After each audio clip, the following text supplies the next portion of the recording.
கார்த்திக்கை தன் வீட்டு கிச்சனில் பார்க்கவும், நீங்க எப்படி வீட்டுக்குள்ள வந்தீங்க?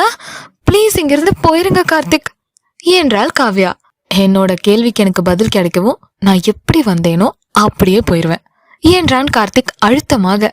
காவ்யா அவனை புரியாமல் பார்த்தாள். கிச்சன் கல்லில் ஏறி அமர்ந்தவன் அருகில் ஒரு ஹாட் பாக்ஸில் இருக்கும் சாப்பாட்டை எடுத்து ஒரு ஸ்பூனால் சாப்பிட்டு கொண்டே, என்னையதானே இவ்ளோ நேரம் நினைச்சுக்கிட்டு இருந்தீங்க என்று காவ்யாவிடம் கேட்டான் கார்த்திக். இல்லையே, நான் ஒன்னும் உங்களை நினைக்கல என்றாள் காவ்யா. ஐயோ என்னங்க இப்படி உப்பு காரம் இல்லாம இருக்கு என்றான் கார்த்திக் சம்பந்தமே இல்லாமல். அவனை காவ்யா புரியாமல் பார்த்தாள். சாப்பாட்டுல உப்பு காரம் இல்லாம இருக்கு, இன்னும் கொஞ்சம் உப்பு காரம் சேர்த்தாதான் வயசுக்கு ஏத்த ஃபீலிங்ஸ் வரும் என்றான் கார்த்திக். ஏன் இப்படி சம்பந்தம் இல்லாம பேசிக்கிட்டு இருக்கீங்க?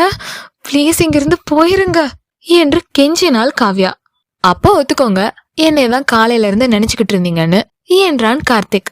ஐயோ உங்களோட என்னங்க வம்பா போச்சு. சரி ஒத்துக்கிறேன், காலையில இருந்து உங்களதான் நினைச்சுக்கிட்டு இருந்தேன், போதுமா என்றாள் காவ்யா சற்று பதட்டமாக. கார்த்திக் காவ்யாவை வைத்து கண் வாங்காமல் பார்த்து கொண்டே, ஏன்னு தெரிஞ்சுக்கலாமா என்று கேட்டான். ஏன்னு எனக்கே தெரியாதுங்க, பிளீஸ் இங்கிருந்து தயவு செஞ்சு போயிடுங்க, வீட்டுல யாராவது பார்த்தாங்கன்னா பிரச்சனை ஆகிடும் என்று சொன்னதையே திரும்பி திரும்பி சொல்லிக் கொண்டிருந்தாள் காவ்யா. ஓ உங்களுக்கே தெரியாதா? சரி, அப்படின்னா நான் கேக்குற கேள்விக்கு ஆமா இல்லன்னு மட்டும் பதில் சொல்லுங்க. ஏன் அப்படி உங்களுக்கு என்னோட ஞாபகம் வந்துகிட்டே இருக்குன்னு நான் சொல்றேன். காவ்யா அப்படி என்ன கேள்வி என்பது போல அவனை பார்த்தாள். முதல் கேள்வி, உங்களுக்கு என்னைய பார்க்கும் போதோ இல்லைன்னா என்னைய பத்தி நினைக்கும் போதோ உங்களோட இதய துடிப்பு அதிகமாகுதா என்று கேட்டான் கார்த்திக். தலையை குனிந்து கொண்டே ஆமா என்றாள் காவ்யா.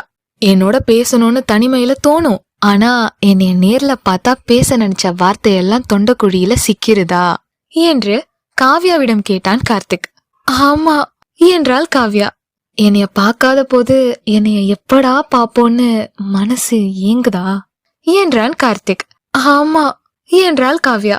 லேசாக புன்னகைத்து கொண்டே உட்கார்ந்திருந்த கல்லில் இருந்து குதித்த கார்த்திக் காவ்யாவின் அருகில் வந்தவன் குனிந்து கொண்டே பதில் சொல்லும் காவ்யாவை குனிந்து பார்த்து கொண்டே, அப்படின்னா நீங்க என்னைய லவ் பண்றீங்க என்றான். ஆமா என்று கூறிவிட்டு பின்பு அவன் என்ன சொன்னான் என்று உடனே புரிந்து கொண்டு திடுக்கிட்டு அவனை நிமிர்ந்து பார்த்தவள், இல்ல இல்ல என்றால் பதறி அடித்துக் கொண்டு. உடனே சத்தமாக சிரிக்க ஆரம்பித்தான் கார்த்திக். காவ்யா காவ்யா எங்க இருக்க என்று கேட்டுக்கொண்டே உள்ளே வந்தாள் சரண்யா.